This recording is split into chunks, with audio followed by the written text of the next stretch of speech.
everyone! Welcome back to my YouTube channel. For today's video, gagawa ako guys ng dragon fruit smoothie since I have dragon fruit at saka kung ano pa yung mga leftover sa fridge na mga prutas. So, here we go!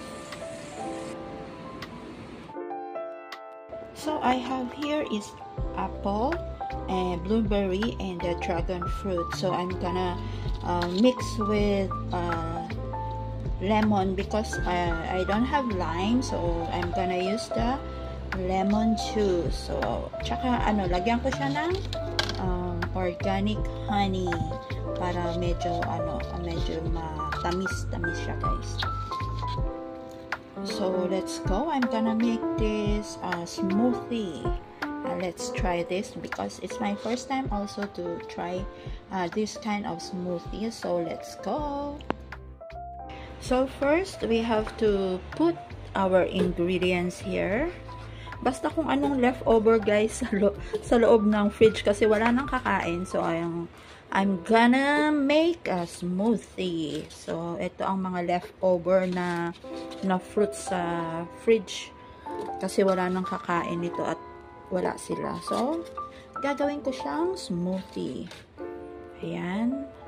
Tapos, kasi syempre, ang aking mga ginawang, tawag dito, pang screencast. So, may ginawa ako, na dragon fruit. So, hindi ko kaya itong kainin lahat, guys. So, ilalagay natin dito sa, oh my goodness. It's so full. Ayan. At tapos, may meron na akong ready-made na lemon na kasi finrozen ko. Kasi ang dami nga. So, ito. Wait, lagyan ko siya ng kunting gatas, guys. Para, yung fluid ba tawag doon? Ang kanyang juice, I mean. Ayan. Iubos ko na tong gatas guys. Tapos i-freeze ko lang siya para maging kasi hindi ko naman to kayang ubusin. So kukunin ko muna yung aking lemon juice para i-mix dyan. Ito yung aking lemon juice na freeze.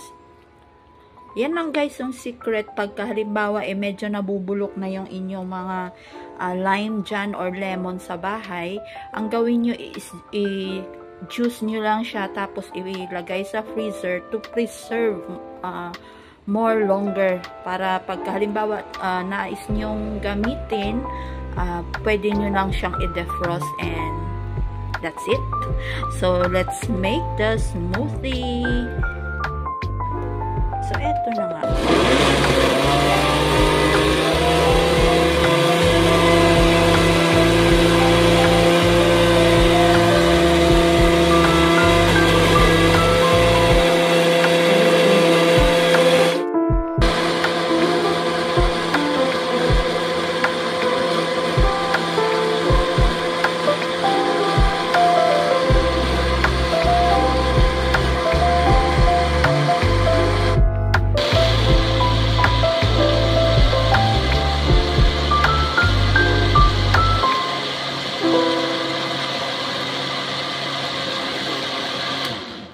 So, okay na siguro yan guys. Let's check ang kanyang lasa. So, ito na yung kanyang finished product guys. Try ko nga. So yum. Tapos, hinaluan pa siya ng honey guys. Kaya medyo yummy niya. So, thank you for watching and have a nice day and God bless us all.